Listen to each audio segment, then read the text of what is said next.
makes a villain unbelievable? Their shocking origins, their weird abilities, or their random appearances? Today we find out. Welcome back, Nerd Squad. I'm Andrew. And I'm Amanda. And today we're counting down the top 10 unbelievable X-Men villains. Which X-Men villain do you find to be completely unbelievable? And why? Number 10. Forearm. This villain was a member of the Mutant Liberation Front who frequently came up against members of the New Mutants and X-Force, as well as occasionally the X-Men. Although many of the other members of this team vary from appearance to appearance, Forearm is a mainstay of the group. So, what can he do? Well, he has some increased durability, strength, and stamina, but as the name would suggest, his main ability is that he has 4 arms. He eventually left the Mutant Liberation Front once he discovered that his fellow teammate and girlfriend Moonstone was really an undercover SHIELD agent. He was seen participating in the Bloodsport Championship, where he was killed by a member of the Serpent Society named Anaconda. But he later appeared alive and well with no explanation as a new member of a new mutant liberation team before eventually being welcomed to the new mutant island of Koa and later joining Sword and Magic's Dark Riders. Number 9. Mr. Sinister. It feels strange putting Mr. Sinister so low on this list, considering how truly unbelievable he is. I mean,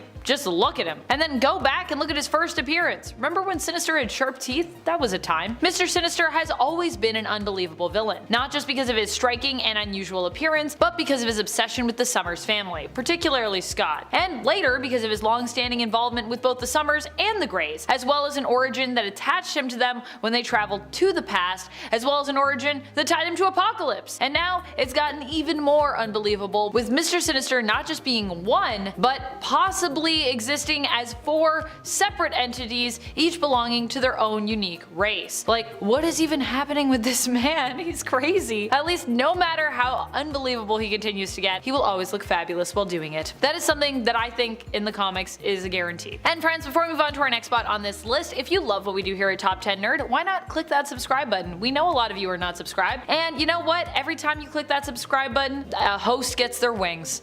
So if you click it, maybe I'll just randomly start sprouting wings. Might not be on camera, but it'll happen eventually. Number 8. Skinless Man. One of the more visually repellent villains on this list, Skinless Man was originally Harry Pizer, a mutant during the Cold War with elastic and multisensory skin, which allowed him to be an efficient spy and member of the Weapon Plus program. They augmented his strength and made his skin more durable and elastic and gave him the name Weapon 3. He was sent to obtain a weapon called the Orb of Necromancy, but was shot and left for dead by Fantomex and captured by the Captain Britain Corps, who removed his skin. Fantomex later stole his skin to create bullets that were sentient and therefore never missed. Pizer taught his muscle to imitate the powers his skin had and became a villain, being recruited to the Brotherhood of Evil Mutants. He typically fights X-Force rather than the X-Men, but honestly, potato potato. He is pretty unbelievable just because, I mean, look at him. What the hell? He eventually died in Uncanny X-Force number 34. Number 7. Lady Mastermind. Mastermind himself is maybe one of the least attractive villains to me. Maybe it's the way that he operates, manipulating people's minds, or maybe it's just his really whiny nature in the original X-Men comics, or the fact that then he really couldn't take no for an answer, constantly attempting to win Scarlet Witch over to no avail. However, his daughter, on the other hand, Reagan Wingard, aka Lady Mastermind, is a certified hottie. 1, she's just overall more physically attractive, to me anyways, but 2, she is also less whiny than her dad in general, which I also like. This might possibly be because she is more powerful than him and she doesn't really feel the need to prove how capable she is, so she doesn't get whiny. Of course, it could also be because Mastermind himself has paved the way for his daughter, meaning that her name and her abilities already mean something because of all of her dad has accomplished over time, improving her reputation as a capable villain. So, doesn't need to be as whiny. Number 6. Callisto. With or without her tentacles, I'm just a big fan of Callisto. Callisto was at one point leader of the Morlocks and a villain to the X-Men. She kidnapped Angel and tried to make him marry her, not a great look. Fortunately, I think for both of them, that didn't work out, so yay. Honestly, that would be a weird pairing if it had happened and then still existed now. What would that be like in the future? Callisto for a long time has been a recurring enemy of Storm's. However, currently she's turned from being a villain to just being a straight up badass in the the comics. She was depowered during M-Day, but still being a mutant took refuge on Krakoa. She now works alongside the Hellfire Trading Company, acting as Emma Frost's the White Queen's White Knight. She also recently got her powers restored after fighting and dying in the Crucible ceremony, asking Storm to fill in for Apocalypse as her own personal challenger. Storm and Callisto are pretty much cool now, so Storm actually did this for Callisto as a kindness, if that makes sense. If you're not reading the comics, it maybe doesn't make sense. Kill them not with kindness, but for kindness in this instance. That's what the Crucible's all about.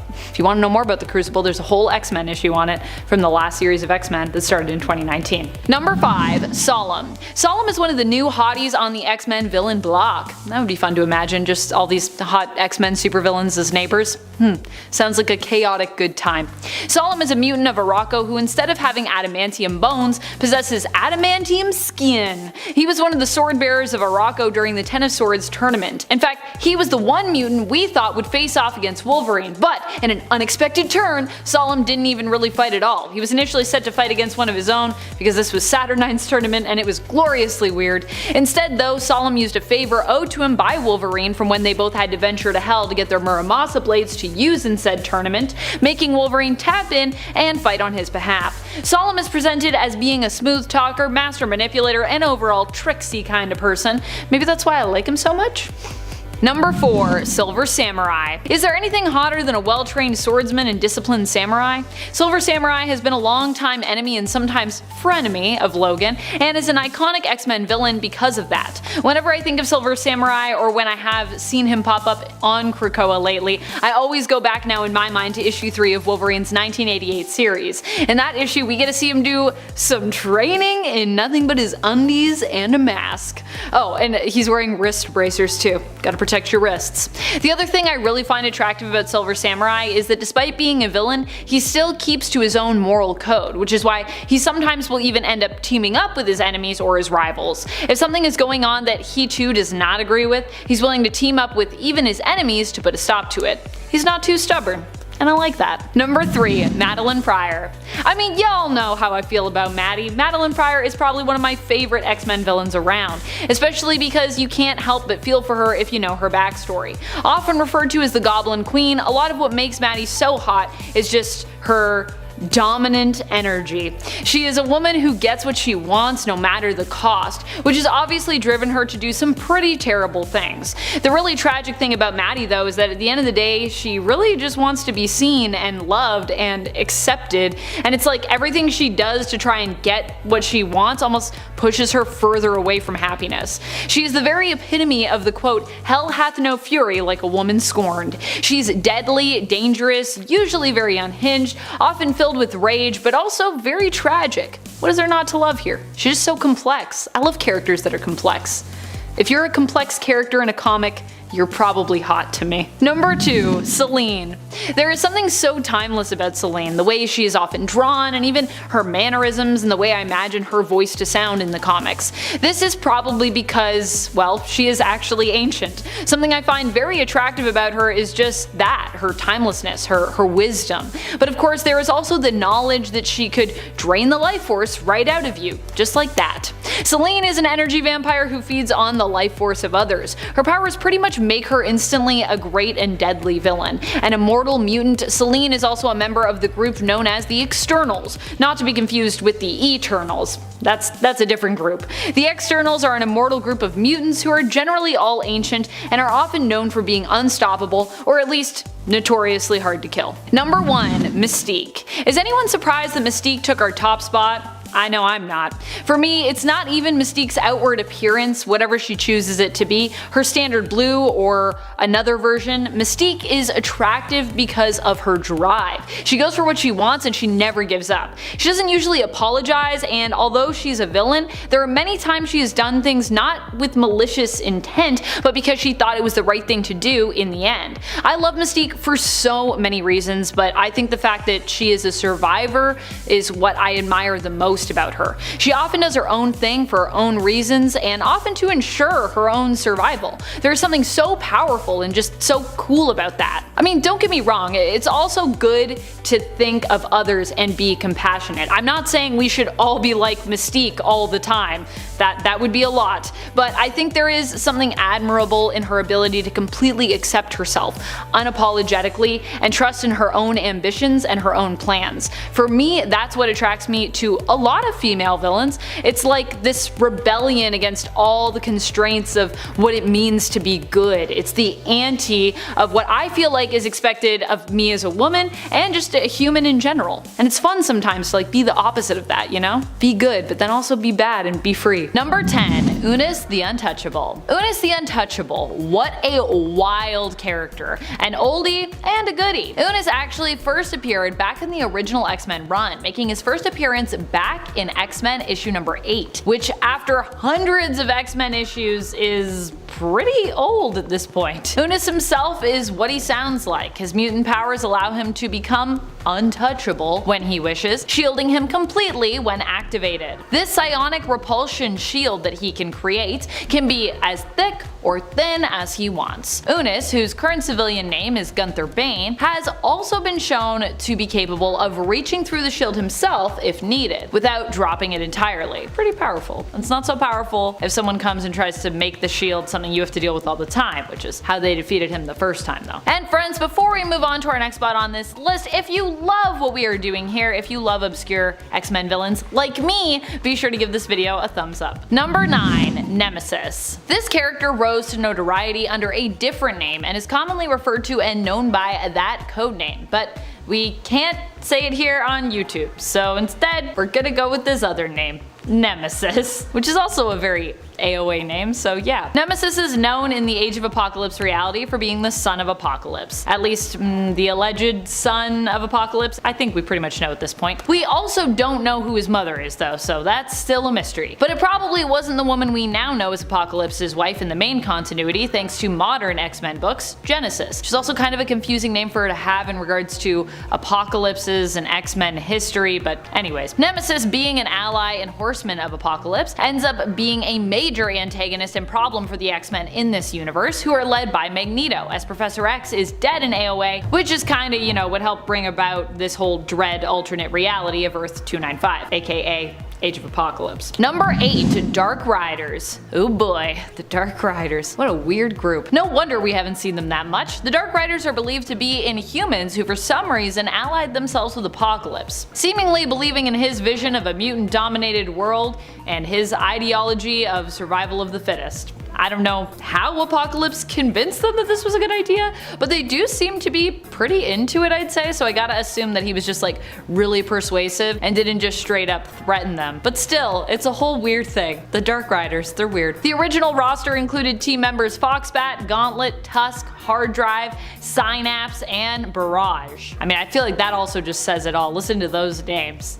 The Dark Riders. Nathaniel Essex has gone by many names and clones, but no matter which version is out there, he is a nuisance. Originally, he was a low-level threat, just a human scientist, but then he was genetically modified by Apocalypse. That's when he became Mr. Sinister. He was really focused on machines and accurately predicted that they would someday take over the world, so to combat this, he had the genius idea to create his own AI that would be better than all the other AIs. What could go wrong? Nathaniel wanted to become a Dominion, and that is the highest level of interstellar intelligence. Dominions exist outside of space and time, and they're basically gods. They are so strong that very few things are considered threats to them, the Phoenix Force being one actually. On Nathaniel's journey to reach this status, he created 3 clones of himself and 1 clone of his wife. One continued with Mr. Sinister, one would become Dr. Stasis, his third would be Orbis Stellaris, and his wife's would be Mother Righteous. Each clone had a purpose to investigate so that the necessary info could be gathered to turn Nathaniel into a Dominion.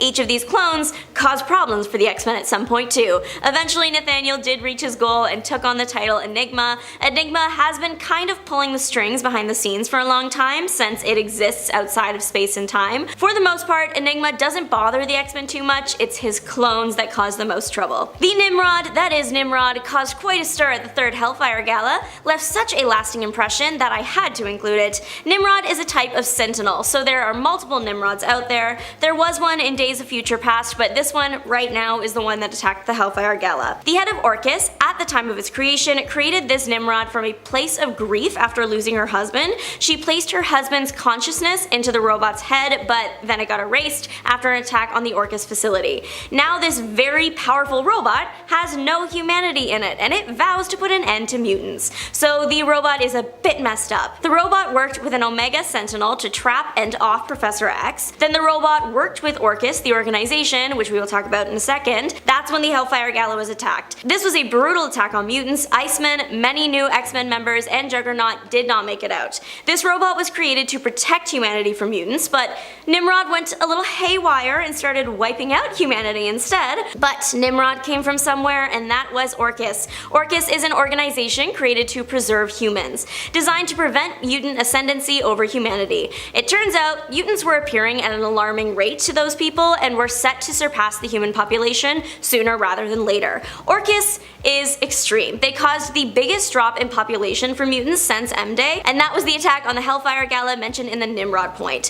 When that attack took place, around the world and at the gala, about 250,000 mutants were taken out. That is a strong and organized organization if I've ever read one. To top it off, they also messed with Krakoa's main export that had the world accepting the island in the first place. The export was like the fauna of the island. It had healing properties and was used in lots of human medicines. Orcus messed with it and made it so that any human that ingested the tampered export would pass away. This was revealed to the world with the message that for every mutant on Earth, a human would be harmed for it. So now the remaining mutants couldn't stay on Earth anymore or had to go into hiding. Thankfully, the remaining mutants were able to regroup and strike back, defeating the organization before all the life on Earth could be wiped out. Apocalypse has faced off against the X-Men, each time more harrowing than the last. He is pretty extreme in his thinking, believing very strongly in a survival of the fittest philosophy, which makes sense. He is the first of the second generation of mutant kind, so he is the fittest, and his life has just been one surviving horror after another. That doesn't excuse his behavior though. Apocalypse does have a job. He was employed by the Celestials to ensure evolution takes its natural course. With the job came some perks like getting enhanced with Celestial tech, making his already powerful form even more of a threat, even godlike. He would go into periods of hibernation so he could rest and then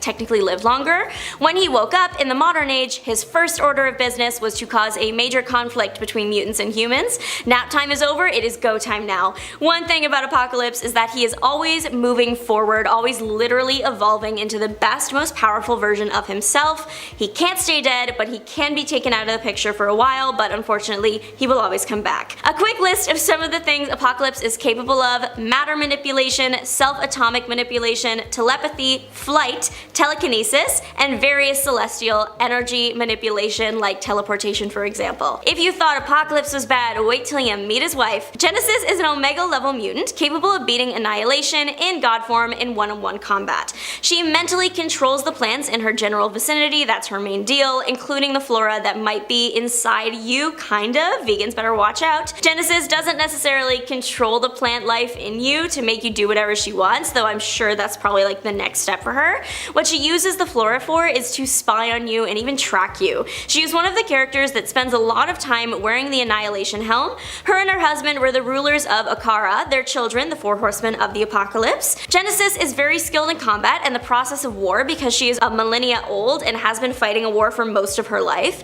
The one between Amenth demons and the mutants of her world, and that the X-Men eventually did get involved in too. I guess you could say she started out good, she was just fighting for her people after all, but when she defeated Annihilation and then had to take on his helm, she got corrupted, and that's when her true villain era started. That's when she started conquering places and starting new wars. She was only defeated when the golden helm was knocked from her head. So I've done all this yapping about Annihilation and his helm, but I have not yapped too much about him, so who is he? Annihilation is a dark god residing in the darker world known as Amenth. He rules demons. He is kind of like the Satan of his world. He is very old, he is so old, he has myths and legends about him. One such myth puts in perspective just how powerful this dark god is. It is said that Annihilation is the spirit of Amenth in physical form.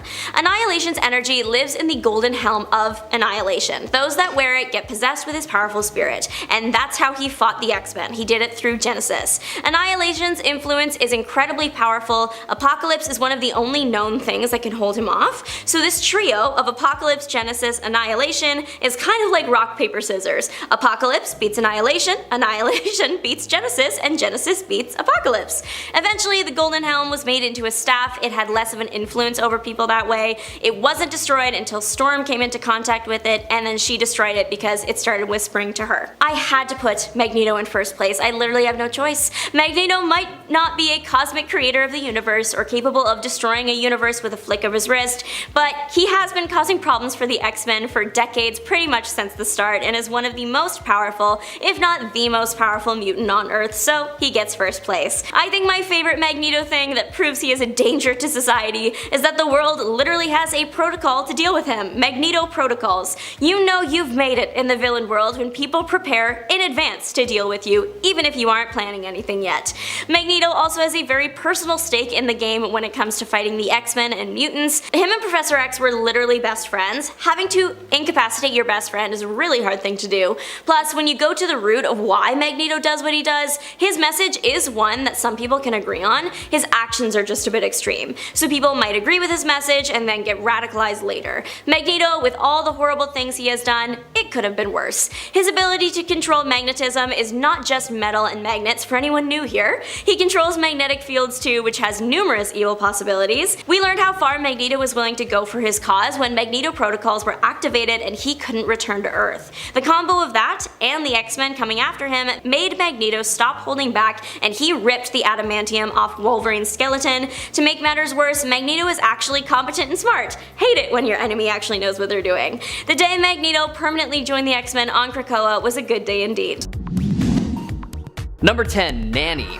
First on our list today is the partner of the Orphan Maker, Nanny, a low-level telepath that paired up with the Orphan Maker as the two thought that the parents of mutant children were just straight up evil and ill-equipped to properly raise and protect their young mutants from danger. She and Orphan Maker traveled the world searching for young mutants to take care of, killing their parents to sever any family connections, and using her minor telepathic powers to control her new charges. Dubbed the Lost Boys and Lost Girls, these mutant orphans acted as her quote-unquote new children. Her first major mission was at the State Home of Foundlings in Omaha, a facility where Mr. Sinister kept many mutant children for observation and experimentation, and she was able to liberate them after escaping the grasp of the X-Men. Fast forward a bit and we see Nanny and the Orphan Maker attack the X-Men in Australia in order to quote-unquote save them. However, this led them to being overpowered and forced to flee to see another day. During the events of M-Day, just after decimation, we see Nanny resurface once more, only to be defeated by Wolverine himself. Give her story a read for yourself, starting with her first appearance in 1988's X-Factor, number 30.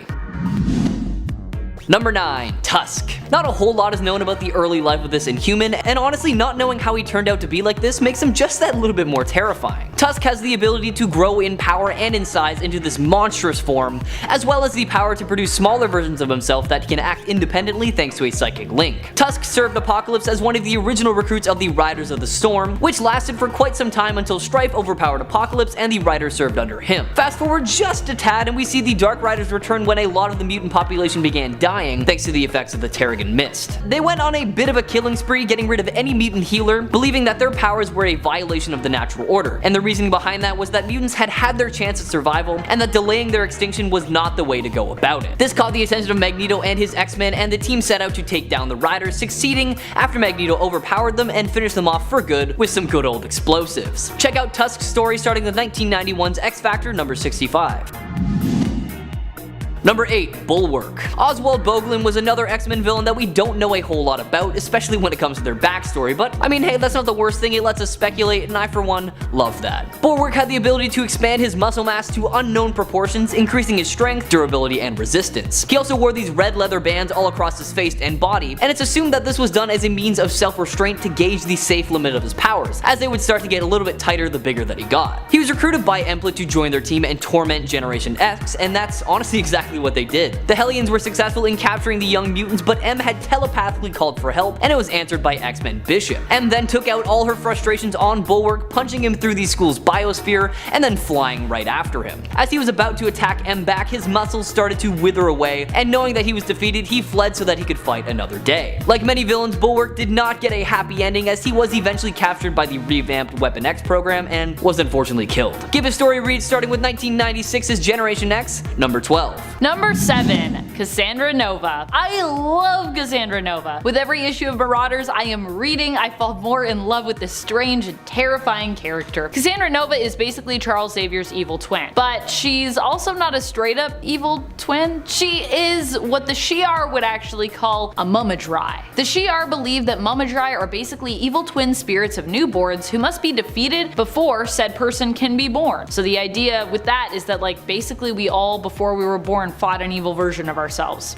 They serve to represent the exact opposite of everything that we are. So in the case of Xavier, who is often presented as being a pretty good guy, though you know, not always, Cassandra is pretty evil in comparison. While Xavier did successfully defeat her before he came into the world with his telepathic mutant powers manifesting while he was in the womb, because of his own psionic potential, Cassandra herself was powerful enough to survive this and eventually would return years later to fight against Xavier and his beloved mutants. Although, in being Charles's twin, she herself is also basically a mutant, so yeah. She's a mutant, but she's also Mumadrai. Number 6. Nimrod. If we're talking about the new Nimrod, he is well known thanks to the current era, but even he is still somewhat obscure as an X-Men villain, considering that, you know, he hasn't been around for too long and only appears in a few issues at this point. However, even going back and talking about the more famous Nimrod from the Days of Future Past reality, for those who are not familiar, this could actually still be a version of the character who is considered obscure. The main Days of Future Past reality is often considered to be Earth 811, which is where Nimrod hails from. Here, and even in the current main timeline of Earth 616, Nimrod is considered to be a super sentinel, a super advanced mutant killing and detecting machine. So if you thought the Sentinels were bad, woo, wait till you meet Nimrod. He's crazy, even though his name is kinda dumb. That's why I love him though. Number 5. Harold Leland. Despite having recently returned, Harold is usually someone often left out when it comes to his involvement with the previous villainous group known as the Hellfire Club. Or well, you know, he's kind of more, he's like on the side. Like Harry's there, but maybe in the back. Well, really, the Hellfire Club has become two different entities at this point now as well, with one remaining pretty villainous and the other being a somewhat altruistic Krakoan-based business known as the Hellfire Trading Club. Prior to Harry's resurrection on Krakoa though, he was a pretty bad guy and member of the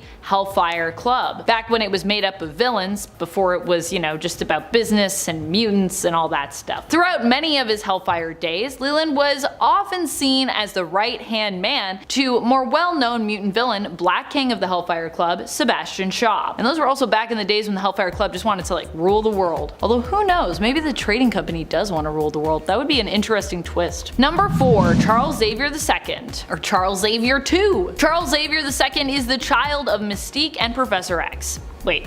What? Yep, at one point these two had a child together, and in the main continuity too. That happened. Well, we don't really know fully what happened to this child in the main continuity, who I feel like we kinda just forgot about, who Mystique also gave up for adoption, surprise surprise. We do know of an alternate version of the character who actually gets a bit of a story in the reality of Earth 13729, where he joins up with his half-brother Reyes and basically becomes a villain. So that's the version we're focusing on for this point. Charles Xavier II accidentally kills his adoptive mother when his powers emerge, causing him to seek out his birth mother, Mystique. However, she is no longer around because she has been killed at this point by his half-brother, Reyes. Charles II then decides to create his own team of X-Men, believing that the current team has disgraced his father's name, who is also dead at this point. However, he's not a very good guy at all, and instead of inspiring a team of mutants to, you know, be better, he just uses mind control to get them to join him, giving them just enough awareness and control to kind of realize what's happening to them, but not enough that they can actually do anything about it. Yikes, that's really evil, man. That's really evil. Like, he could have just mind controlled them and been like, then you just won't be aware. But no, he was like, I want you to know what's happening. Number 3, Hordeculture. Hordeculture are such an awesome group of villain ladies. I really hope they do continue to appear for years to come and become super mainstream and not obscure. Like, I want to see them in the MCU. They deserve a live-action adaptation despite being pretty new. They made their first appearance in the 2019 X-Men series in issue number 3 and are a group of villainous women who plan to take over the world by controlling seeds and crops. In essence, they hope to drastically diminish the human population of Earth to return the world to a more natural state, thereby deciding through controlling seeds and crops as botanical scientists who will live and who will die. Number 2, Lucifer. Lucifer is another super old school villain who you may have forgotten about, or you never knew about to begin with perhaps. But you know who didn't forget? I didn't forget. I did not forget back when Professor X weirdly implied that Lucifer, as in maybe the devil at the time that he was bringing it up, was the one behind him losing the ability to walk. That happened at one point, and I was like, what is happening here? Now, Lucifer is not actually Satan though. He's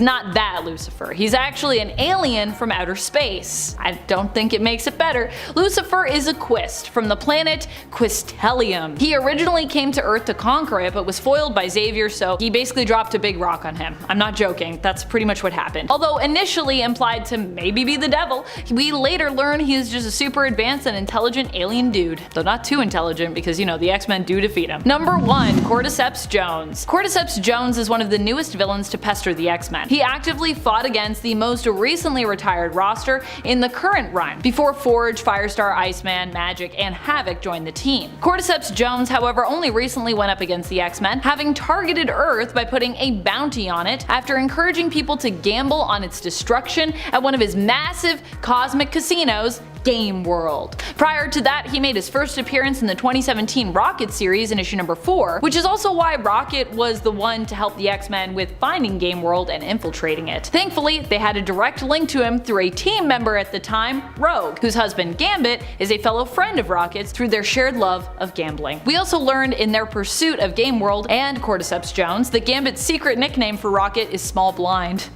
Cordyceps Jones might be newer in the comics, having appeared in less than 10 issues at the time of this recording, but he's actually an ancient threat, being over 30,000 years old and also being a giant parasitic fungal spore. He and obscure Wolverine villain Spore actually could probably do some crazy damage should they ever team up. That would be pretty wild. Number 10, Children of the Vault. The Children of the Vault are their own race who seek to rule the world. They are neither mutants nor humans, though they did evolve from the human race. The children are part of a race that descended from humans, having been technologically evolved over the course of 6,000 years. They believe only one race should rule Earth and plan on becoming said race. One of their members, Seraphina, recently resurfaced in the Dawn of X-Men series, having escaped from Orcus, who had somehow captured her. Before Wolverine could catch her though, she returned to the vault, where she was also seen rejoining the other children.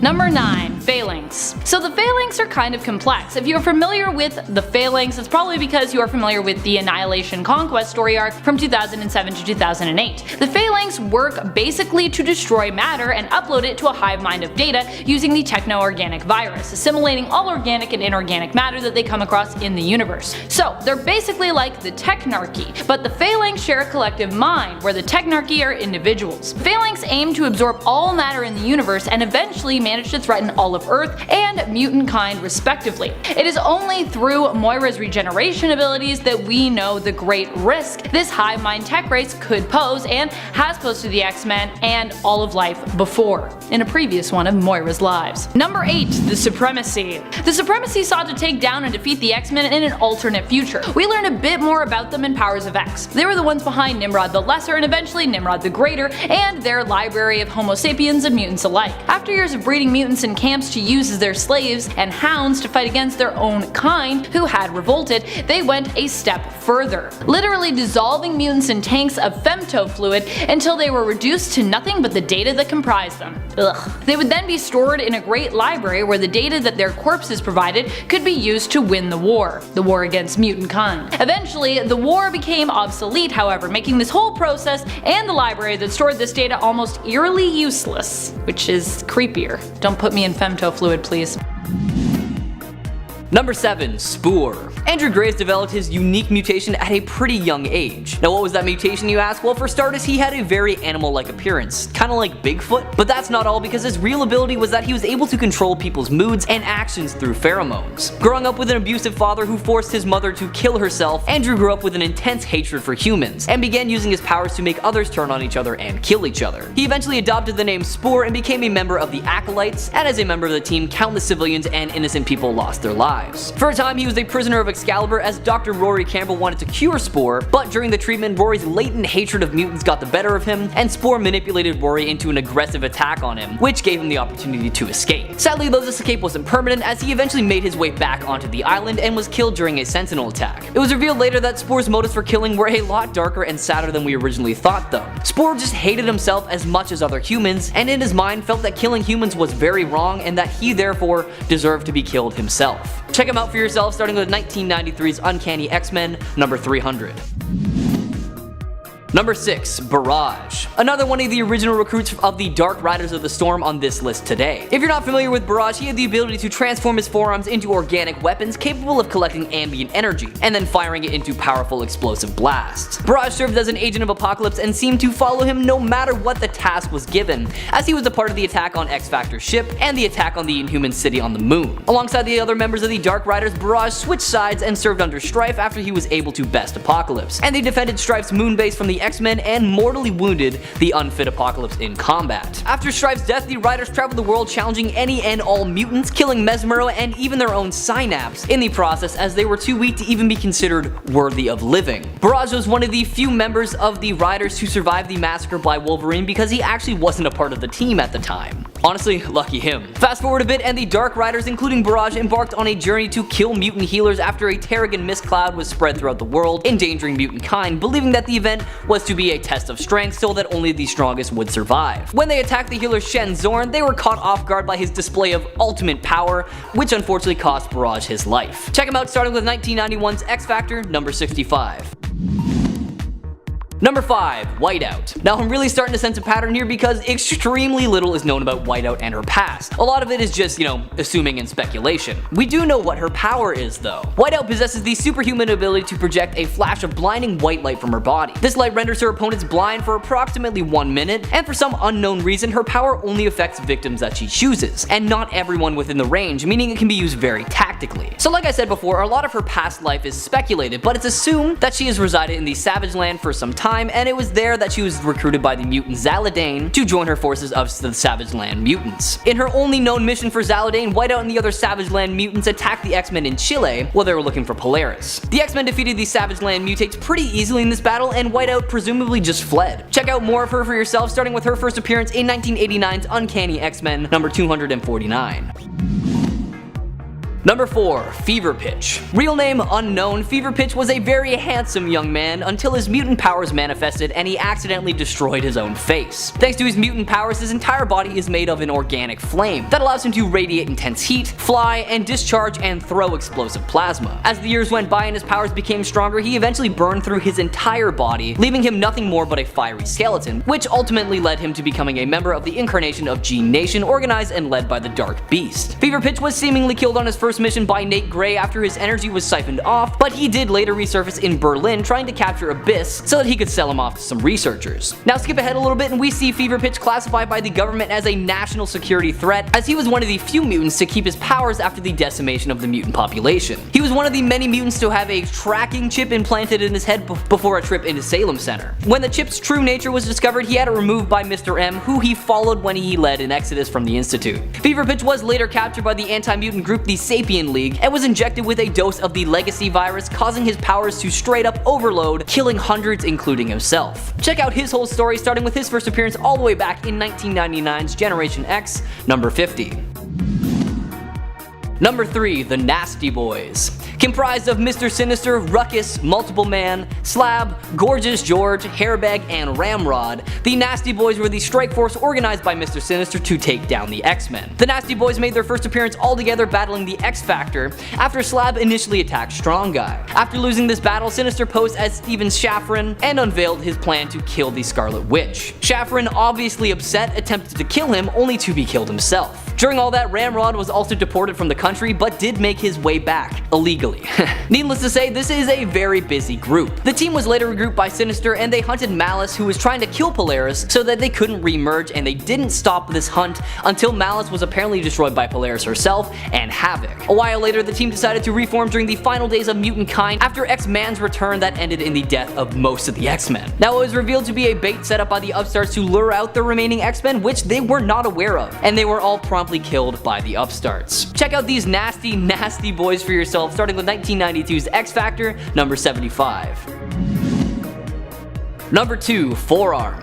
Michael McCain, aka Forearm, was one of the founding members of the Mutant Liberation Front, a team of disillusioned and rebellious mutant youth. Now Michael is called Forearm for pretty obvious reasons, but I will explain his powers a bit for you anyways. He has 4 arms, hence, you know, the name. And thanks to this mutation, he also possesses superhuman strength, stamina, and durability. Now one of their first missions under the leadership of Strife was to liberate the incarcerated New Mutants members Rusty and Skids, and the team broke them out of prison and the pair joined the MLF out of just straight up confusion. Skip ahead a bit and the MLF travels to Muir Island where they meant to steal the legacy virus data, but while they were there, they learned about the Xavier protocols and decided to steal them instead. The team was confronted by Excalibur though, and they were quickly teleported away empty-handed. After a second attempt to steal the legacy virus, Forearm left the team as he felt betrayed by Moonstar, who revealed herself to be an undercover SHIELD agent. He later resurfaced as a part of a fighting championship in Madripoor called Bloodsport, where superpowered opponents fought to the death. However, in an unfortunate turn of events, Forearm was killed during a fight with former Serpent Society member Anaconda, who just broke his neck. Oddly enough though, he was somehow able to recover from death and made an appearance as a member of the MLF once more not too long after. Give a story a read starting with 1990's New Mutants number 86. And number 1, Executioner. Now with a name like Executioner, you can probably guess what this guy is all about. Carl Denty was a field agent for the FBI whose partner Fred Duncan was a member of Charles Xavier's Underground, who would cache the technological equipment that the X-Men confiscated from alien races. After his partner's death, Carl inherited all of the equipment and decided that mutants had caused way too much damage in the world, so he donned a lot of the equipment and started calling himself the Executioner, beginning his quest to punish mutants who had not been legally convicted of their crimes. Starting off with killing the mutant tower, Denty quickly teleported away once the X-Men arrived on the scene to stop him, but he was smart and decided to teleport to the X-Mansion to kill the comatose Emma Frost. However, he wasn't smart enough because he was still stopped by Cyclops and Cable. Now none of that deterred him though, because he still continues his mission of punishing mutants. However, for a while he actually did some good as he teamed up with the Punisher in Washington DC to protect the pro-mutant activist Reverend James Conover from the Mutant Liberation Front. This act landed him the position of potential recruit for the initiative. However, who knows if he was ever actually on that team, because that was one of the last times we saw him. Check out his story for yourself, starting with 1993's Uncanny X-Men Annual, number 1993. Let's kick it off with a big bang, or something that may have predated the Big Bang, the Phoenix Force. There really isn't a question about how strong the Phoenix Force is. It is one of the most powerful beings in the universe, the Marvel universe at least. It has unlimited power, and it's not just a high-level threat, it's been deemed an extinction-level threat. No one really knows how it works, which I think works in its favor. If you don't know how the thing works, you don't know how to defeat it probably. The Phoenix Force has warped reality on a universal scale before, which is not an easy feat. The X-Men are definitely grateful the Force has taken a Jean Grey, because otherwise a fight against it would be near impossible to win. Not to say they haven't fought it, they have, they just usually are fighting the Force when it is attached to Jean, so she can help like from the inside. The Phoenix Force in its usual state is neither good nor bad. It's when it became the Dark Phoenix that panic set in. Dark Phoenix was a villain, evil, craved destruction, it wasn't cute. Sabretooth is a toothache, persistent, annoying, and has the potential to be a bigger problem than you think. Victor Creed has been around forever. Not really, he was born in the 19th century, but with all the problems he has caused, it feels longer. Mainly, Sabretooth is focused on hurting Wolverine, but he does not discriminate, he will attack anybody. Sabretooth is very similar to Wolverine, some argue even stronger. One classifies him as a severe threat, I agree.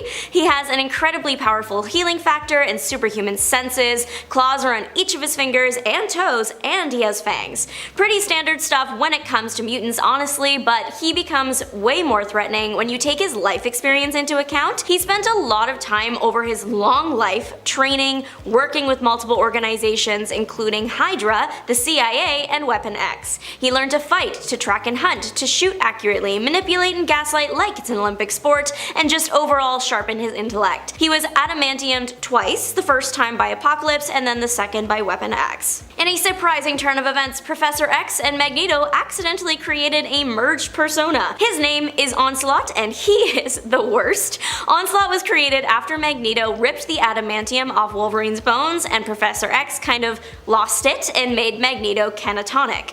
Turns out when that happened, Professor X absorbed Magneto's emotions, and then those those merged with the darkness inside Professor X that he'd kept hidden away, and boom, we have Onslaught. Onslaught stayed hidden away for a long time. It was when Professor X's astral body was brought to the physical plane by Nate Gray that he was freed.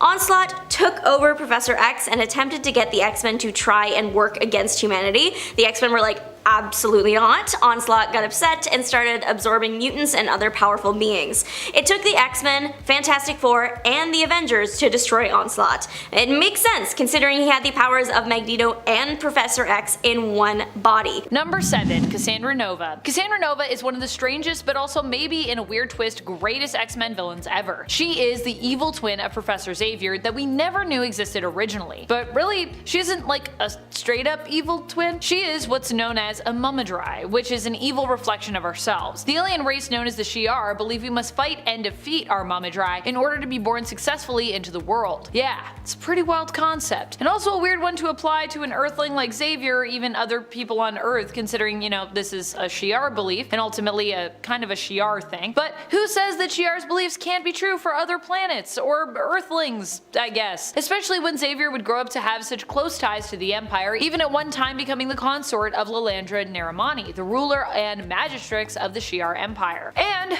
it gets even weirder. Not only did Professor X defeat Cassandra in the womb before being born, meaning his X gene was activated in utero, but she also somehow survived this encounter, likely thanks to the strength of the man that she was a doppel of. Cassandra survived for years as basically a kind of like a puddle of goo and would eventually return. And she's still around now, having been cured of her hatred towards mutants and even teaming up with the Mutant Marauders hero team on Krakoa in the modern day, which also is super weird, but I love it. Number 6. Mojo. So, Mojo is a member of a race called the Spineless, who can't move without the help of motorized platforms. They were all driven insane by waves of energy that turned out to be television signals. Their government is based on the structure of the television industry, and Mojo is its leader, calling the world Mojo World and their universe the Mojoverse. Everyone on Mojo World is addicted to a gladiator-like sports show, and Mojo does everything he can to keep the ratings up. Some of his more infamous plots were when he replaced Psylocke's eyes with cameras so he could broadcast everything she saw to his people, or when he transformed the X-Men into children and later cloned them and made the X-Babies, who he hoped he could control. Honestly, every sentence about this guy makes less sense than the last, and his entire deal seems to be just really broad and surface level criticism of the entertainment industry, so I'm just gonna move on now. Number 5. Lucifer. Lucifer has always been a really weird one for me from the comics, another enemy to Professor Charles Xavier. This nemesis was originally attributed with paralyzing Charles, forcing him to be confined to a wheelchair. Initially, it was implied through mysterious illusions that Lucifer may actually be Satan himself. This was when Charles left the X-Men team in the care of Cyclops when he went on his own mission. Xavier did this following the students' graduation from his school, believing they were ready to be left on their own when it came to heroics, leaving Cyclops in charge. When Cyclops did reach out to him during his mission, Charles answered, as we saw in the comics, from a dark, kind of fiery looking cavern that he seemed to be lowering himself further into. There wasn't actual fire in these panels, I don't think, but definitely I feel like there was some red lighting happening. Also, the fact that the character's name was Lucifer, who Charles was in pursuit of. However, we later learned that Lucifer was not in fact Satan incarnate, but instead an alien trying to help his race conquer the Earth? Huh? Number 4. Mammomax. Maximus Jensen's mutation is very off and kind of vague. He is a man who was either born or transformed into an elephant man. He has big tusks which he uses to attack his foes, has the strength of an elephant, which I guess kinda goes without saying, and has nearly invulnerable skin. Like all elephants, he has the ability to spit acid at people as well. What's that? Elephants don't do that? Well then, that's kind of a random ability for him to have, isn't it? He was a member of the Brotherhood of Evil Mutants, joining because he thought he'd get to hang out with tough Magneto-trained mutants. He was disappointed with the roster he got stuck with, and was presumably even more disappointed when he and the Brotherhood got stranded in Mojo World. He was eventually captured by the facility, where he was eaten by a monster, but he was later resurrected by the Five in Krakoa. Now, I have no issue with an elephant villain, but the idea of someone being mutated to just be an elephant is pretty unbelievable. unbelievable, even for the X-Men. Number 3. Moira McTaggart. Possibly one of the most shocking villains on our list is Moira McTaggart. Moira isn't unbelievable in the sense of being ridiculous or being weird, she is more shocking in the fact of her actual allegiances and origins, which have recently been revealed. For years, Moira has been established as a friend of the X-Men, a human ally who believes that mutants deserve equal rights. But we would later learn the truth, that Moira herself is actually a mutant. And then we'd later learn again that despite her actually also being a mutant, which you'd think would make her more allied with the X-Men, she is no longer an ally to the X-Men, but one of their #1 enemies.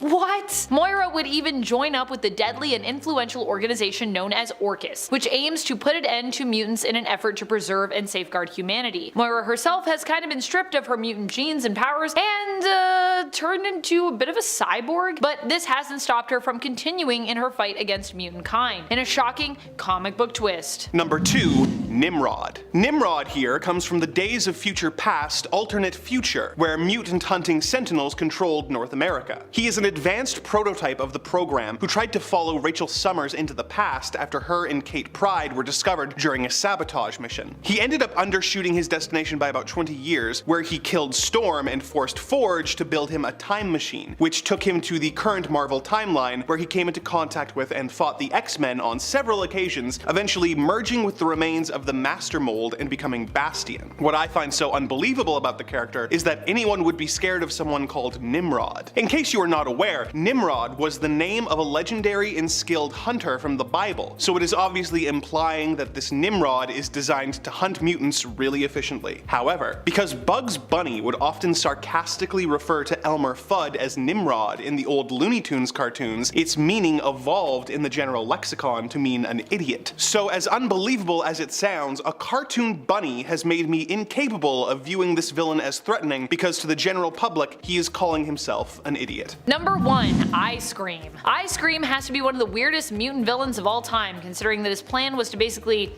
use his mutant power to turn into ice cream and then infiltrate the X-Men, and I guess I'm not really sure what his plan was here. He basically wanted revenge on the X-Men because he was jealous of how amazing their abilities were in comparison to his own. So I don't know how he thought he was gonna do that, because he's just a guy that could turn into ice cream, but yeah. Ice Cream was a very short-lived villain, not appearing specifically in X-Men, but simply as a villain to the team in issue number 1 of Obnoxio the Clown, which in all regards is also an extremely unbelievable comic that happened. In the end, his plan failed dramatically, and he got eaten by the clown who had been hired to come and celebrate Kitty Pryde's birthday. This is a strange time for everyone, but I imagine it was especially a strange time for Ice Cream. Also, I don't think he turns into a full ice cream. He also turns into a sundae, which, how is that? Is that part of it? Is he the banana as well? I am the banana. Number 10. Miss Sinister. Miss Sinister is a Sinister clone who was implanted into the body of Claudine Renko via a genetic virus.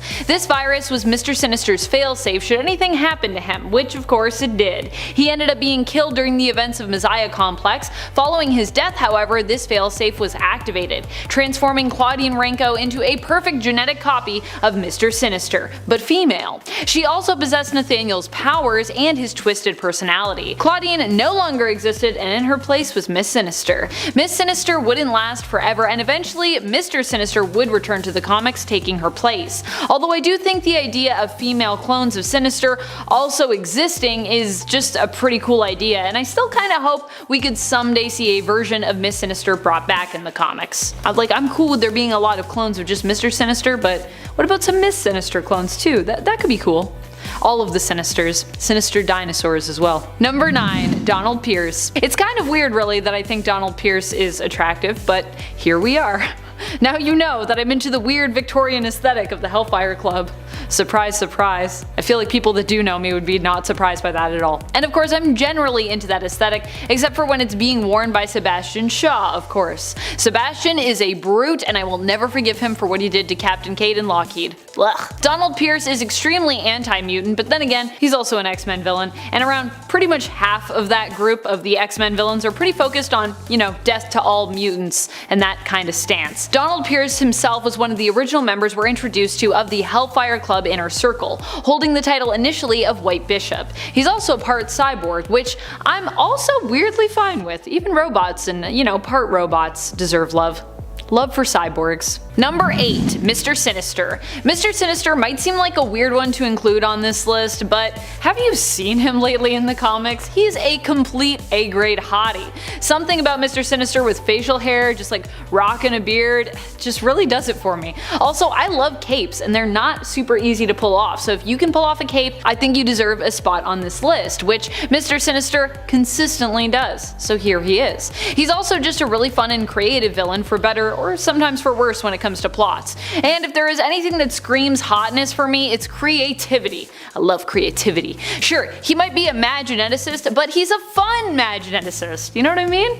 Number 7. Orcus. Orcus is a combination of a variety of government organizations, some more noble than others. The money and structure behind Orcus has been provided by such iconic organizations as AIM, SHIELD, and STRIKE primarily, with smaller investments belonging to organizations such as SWORD, Alpha Flight, Hammer, Armor, and even Hydra. The goal of Orcus is to protect humanity from growing global threats, which in this case involve mutants. Their plotting caused Professor X to create a task force to stop the creation of a mother mold, which he and Moira McTaggart believed would be the beginning of the end for mutants in regards to the Nimrod tech that the mother mold would produce. However, we later discovered in the new X-Men series that the work of scientist Alia Gregor, who is affiliated with Orcus, proves that this assumption may have actually been wrong, and that Nimrod tech may continue to be a threat to the X-Men even with the mother mold destroyed. Also, now Alia's got an even bigger hate on for the mutants and the X-Men after the death of her husband, which happened when the mutant team infiltrated the Orcus space station and destroyed the mother mold.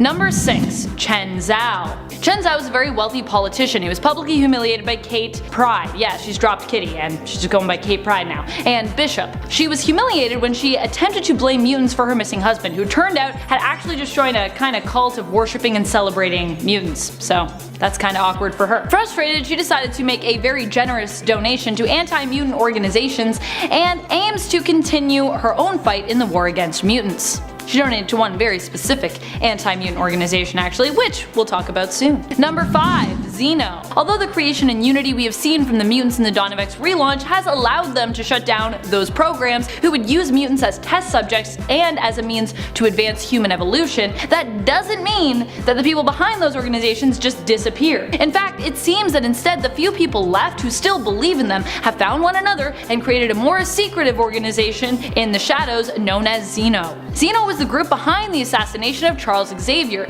in the X-Force series, and while X was successfully resurrected, Xeno still created quite a shiver of panic among the mutants of Krakoa. This organization will likely continue to pop up as an enemy to mutants and the X-Men throughout the relaunch, and they are ruthless, resourceful, and terrifying in their methods, successfully using the captured Domino's skin to ensure their assassination's team success. Ick. Graphic. Get it? Because they graphed her skin?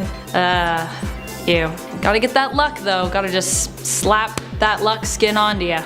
Number 4. Apoth. Apoth is the main antagonist of the new Fallen Angel series. While Apoth doesn't directly threaten all of mutant kind or all of X-Men, although at the end they kind of mentioned it like they would be threatening that, they definitely found a strong enemy with one member of the X-Men, Psylocke. Or well, a version of Psylocke anyways. With Braddock and Quanon both being discarded as names for her, Psylocke sets out to seek out her daughter, who had been taken from her years ago when she worked for the Hand. Yeah, apparently she has a secret daughter, that's a thing. And to find a villain called Apoth. Also, I think we can assume because of the whole Hand thing that this Psylocke is Quanon, but she doesn't want us to call her Quanon, so we won't do that. It turns out that Apoth is a god who also kind of has an army of children at their disposal, and that they inhabit two sides of themselves, one light, one dark. Psylocke creates a team and works with Sinister to find and defeat Apoth for her own reasons, not knowing that in fact strings have also kind of been pulled in regards to this upcoming battle and why she's going to do it. Apoth is a powerful and psychic, telepathic villain, but still proves to be no match for Psylocke. Number 3. Hordeculture. I love these ladies so much. They are basically a villainous eco-terrorist version of the Golden Girls group. They are sassy, elderly women who used to work for corrupt and greedy biotech companies who did not care about the effects of their work in regards to the planet's well-being. As such, these women decided to fight back. They planted their own seeds within the companies, hoping to infiltrate them over time so that they could then have control of all plant life on Earth, deciding what grows and what doesn't. However, with Krakoa's miracle plants and resulting pharma drugs hitting the market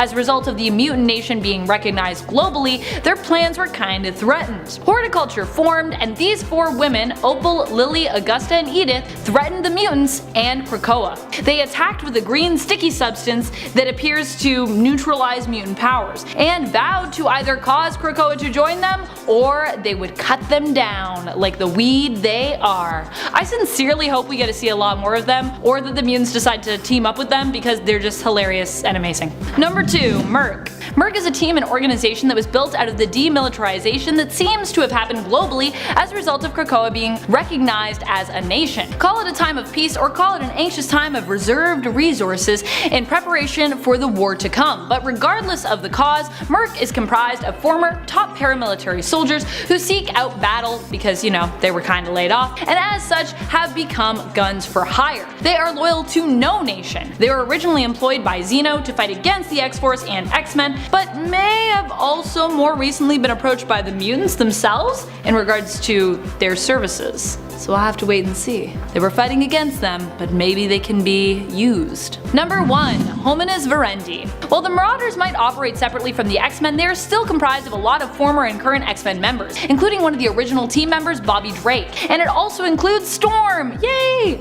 This team is led by Captain Kate and ends up going up against the anti-mutant organization Homines Verendi, which is comprised of former Inner Circle members of the Hellfire Club. Sort of. Also, can we just acknowledge how great the Hellfire Trading Company is though? Separate of course from Homines Verendi, but still, they're really cool and I just had to shout them out because yeah, they're really fun. Homines Verendi were previously known as the unofficial Hellfire Brats and were originally part of the Hellfire Academy. The team also has their own White Queen, Black King, and the like, similar to Krakoa's Quiet Council and the former Hellfire Club. But of course, they're all kids, they're all little, non-mutant kids who just wanna hate on mutants. Evil children, evil children.